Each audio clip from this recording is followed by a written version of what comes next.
Ini ijazahku, mana ijazahmu? Semua data yang kita miliki ketika kita sudah masuk jadi peserta pemilu itu terbuka kepada publik, karena publik memiliki hak konstitusional untuk menentukan sikapnya memilih dia atau tidak berdasarkan kebenaran data-data itu. Jadi kalau KIP menolak atau berpendapat bahwa ijazah itu adalah dokumen atau informasi yang dikecualikan, menurut saya berbeda dengan pandangan konstitusi. Ini sekarang juga nih, ini juga sekarang polisi kita juga akan menjadi suatu tantangan berat ya. Ya, Saya betul. terus terang, saya berapa kali juga ngeritik Bareskrim Mabes Polri maupun Mapolda Metro Jaya ya. Kalau nanti setelah si Roy Suryo, Rismond dan yang lain-lain itu menyatakan 99.99% loh, coba Anda bayangin Ya. cuma tinggal 0,01% lagi itu kesempatan untuk menyatakan ijazah Jokowi itu asli. Ya. Walaupun kemudian pembelanya mati-matian mengatakan, oh ijazah itu kan analog, kenapa kok dianalisis dengan digital? Ya kan fotonya. Itu fotonya ternyata bukan foto dia. Kalau buat saya tuh udahlah, nggak usah bohong-bohong lagi sama rakyat ya. Oh, Itu bohong ini udah jadi tabiat ini, jadi susah, ya, karakter udah.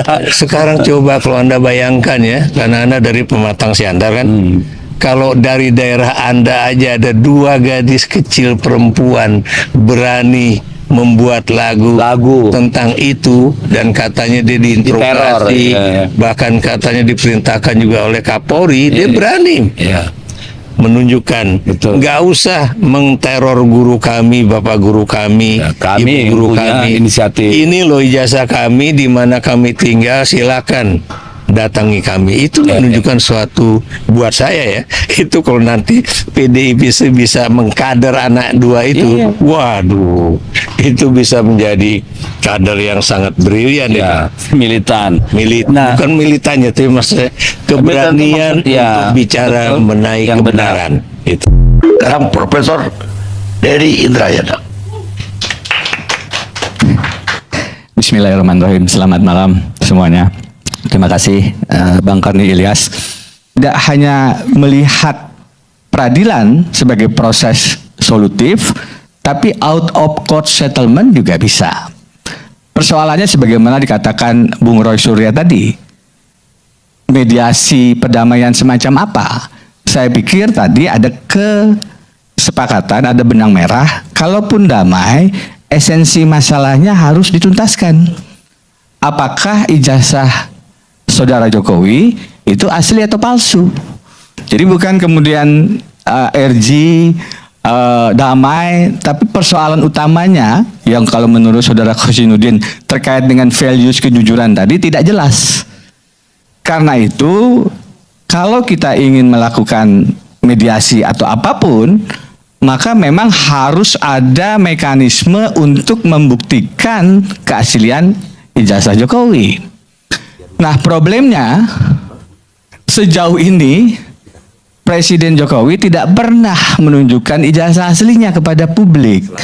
Bukan kepada Mas Roy dan kawan-kawan, itu tentu diharapkan.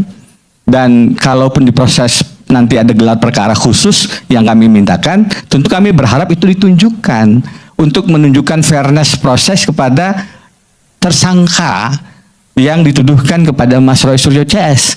Bagaimana kita dikatakan salah ijazah palsunya, sedangkan tidak pernah ditunjukkan yang aslinya mana. Kalau tadi ditanyakan sudah pernah melihat ijazah aslinya belum? Ya belum, belum pernah ditunjukkan. Bagaimana kita diminta untuk melihat kalau kita sendiri belum pernah diberi akses untuk menunjukkan ijazah itu.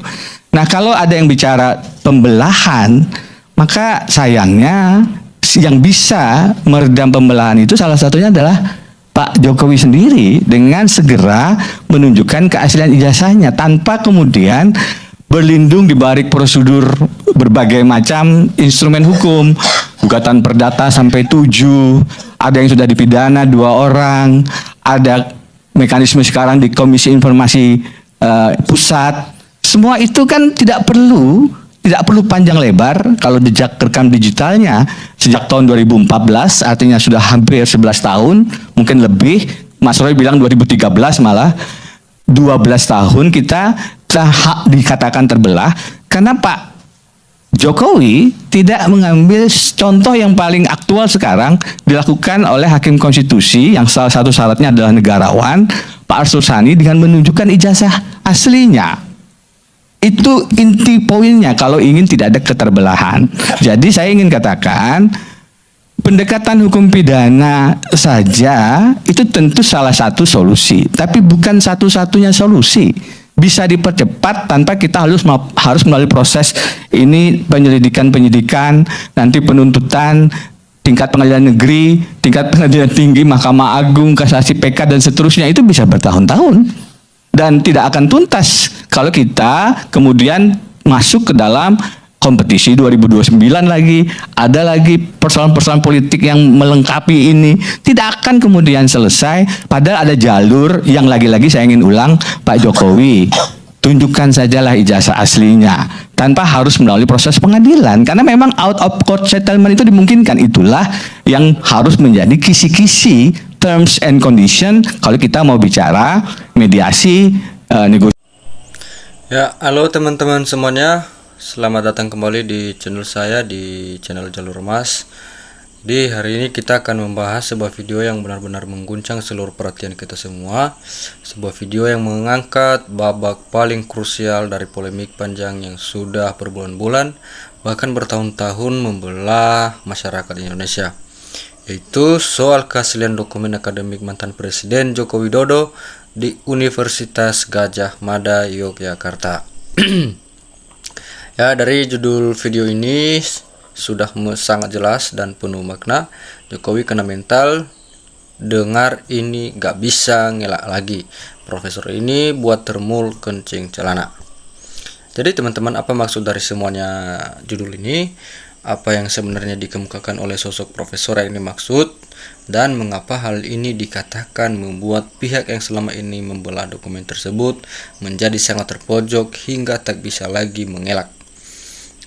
Nah, mari kita bedah semuanya secara mendalam teman-teman, menyeluruh dan tanpa ada bagian yang terlewat, seolah-olah kita ini sedang menyaksikan langsung peristiwa-peristiwa yang terjadi di balik layar.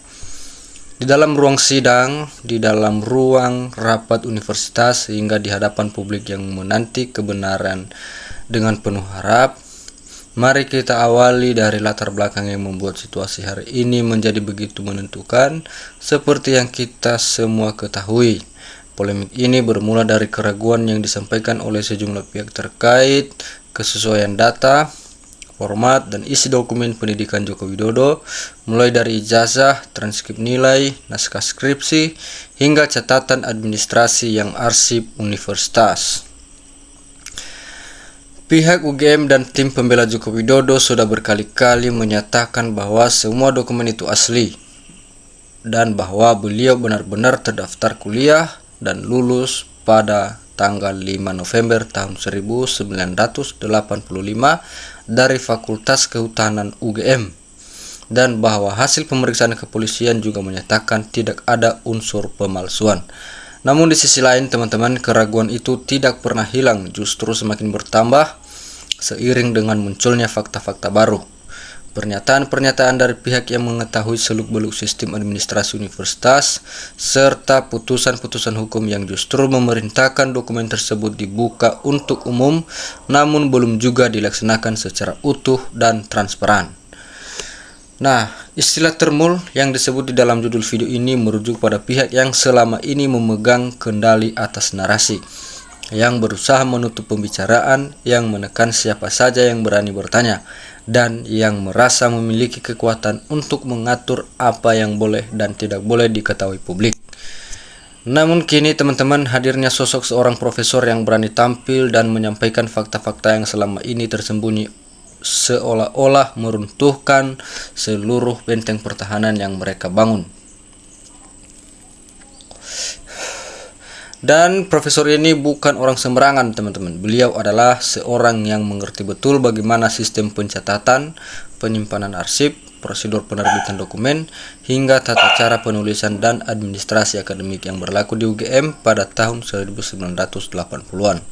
Beliau mungkin pernah menjadi bagian dari tim yang mengurus arsip, pernah menjabat posisi penting yang berkaitan dengan administrasi kelulusan, atau bahkan pernah menjadi saksi langsung bagaimana proses penerbitan dokumen akademik dilakukan pada masa itu.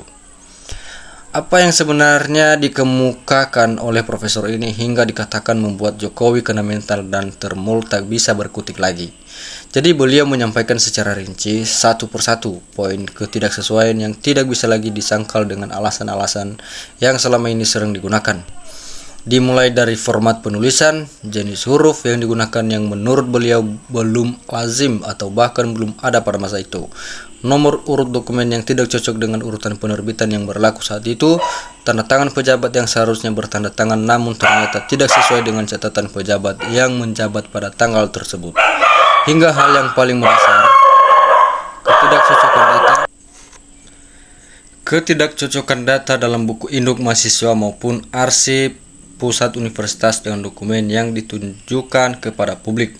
Beliau juga menyampaikan bahwa prosedur administrasi yang seharusnya dijalani seorang mahasiswa dari awal masuk hingga lulus memiliki tahapan yang ketat dan tercatat terapi. Namun pada dokumen yang dimaksud banyak tahapan yang tidak ada jejaknya, tidak ada tanda terima, tidak ada catatan pemeriksaan, hingga tidak ada lembar pengesahan hingga skripsi yang lengkap sesuai standar waktu itu. Poin yang paling menggetarkan adalah ketika profesor ini menyatakan dengan tegas bahwa jika semua dokumen itu benar-benar asli dan sah, maka tidak ada alasan untuk takut menunjukkan dokumen aslinya secara terbuka di hadapan tim ahli independen yang disepakati kedua belah pihak untuk diperiksa bersama-sama. Beliau menegaskan bahwa dalih perlindungan data pribadi tidak berlaku bagi dokumen yang menyangkut riwayat hidup pejabat publik yang pernah memegang jabatan tertinggi di negara ini, karena rakyat berhak mengetahui kebenaran latar belakang pemimpin yang mereka pilih.